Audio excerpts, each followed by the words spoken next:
Congolaises et Congolais, le 19 novembre dernier, jour du début de la campagne électorale, j'annonçais ma décision de désistement en faveur de Moïse Katumbi Tchapoué, candidat à l'élection présidentielle de ce 20 décembre prochain. Par la même occasion, j'invitais les autres grands leaders, candidats présidents de l'opposition, de nous rejoindre. Mon appel a trouvé un écho favorable auprès des 3 autres leaders. Aujourd'hui, nous sommes à 4 qui nous sommes ralliés à Moïse Katumbi Tchapoué. Après près de 4 semaines de campagne électorale intense de tous les candidats présidents, 2 camps se dégagent clairement. D'une part, les camps du pouvoir, représentés par le président sortant et candidat à sa propre succession. Et d'autre part, les camps de l'opposition, dominés par Moïse Katumbi Tchapoué, ancien gouverneur de la province du Katanga. Lors des meetings tenus à travers le pays par les 2 grands challengers si haut cités, le peuple s'est clairement exprimé. Aux candidats du pouvoir, le président sortant, le peuple, souvent moins nombreux à ces meetings, a dénoncé son bilan largement négatif, qui contraste avec de nombreuses promesses qu'il a faites tout au long de son mandat. Ce bilan, souligne le peuple, est caractérisé notamment par l'insécurité croissante à travers le pays, principalement à l'Est. La dépréciation accélérée de la monnaie nationale par rapport au dollar américain. La hausse vertigineuse de prix des denrées alimentaires de première nécessité. Les détournements répétitifs des fonds publics à travers notamment le RAM. La corruption massive au sein de l'équipe dirigeante. L'accumulation des arriérés des salaires, la détérioration des infrastructures de base, enfin, le chômage et la vie chère.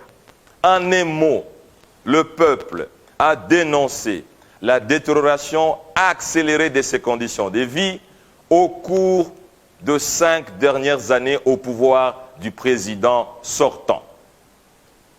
En revanche, le peuple, toujours nombreux, a réservé un accueil chaleureux au candidat de l'opposition, Moïse Katumbi Tchapoué, qu'il considère désormais comme la solution à ces problèmes si haut dénoncés.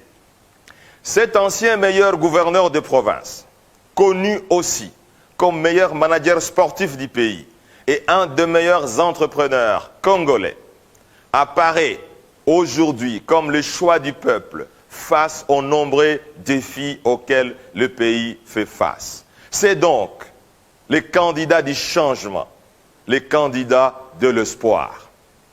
S'il m'était demandé à cette étape de faire des pronostics objectifs, il se dégage clairement que le peuple a adressé un carton rouge au candidat du pouvoir et un carton vert au candidat leader de l'opposition. C'est dire que les candidats de l'opposition, Moïse Katumbi Tchapoué, devrait très largement l'emporter. Tel serait l'avis de la majorité du peuple congolais. Il est dès lors de mon devoir, en tant qu'un des grands leaders de l'opposition, d'inviter les camps du pouvoir à faire preuve de grandeur patriotique et d'amour pour le pays, pour accepter la volonté du peuple qui s'exprimera lors du scrutin du 20 décembre prochain. Je recommande aussi au président de la CENI de ne pas rater ce rendez-vous avec l'histoire en publiant le vrai résultat, expression du peuple, bureau de vote par bureau de vote.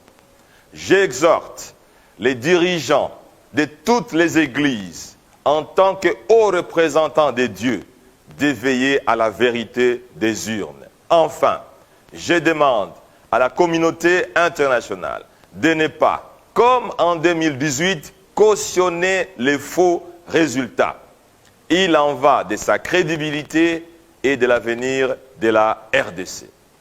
Le peuple veut absolument les changements du régime actuel qui a échoué lamentablement. Donnons-lui la chance d'obtenir ces changements. Ces changements passent par l'élection de Moïse Katumbi Chapwe à la présidence.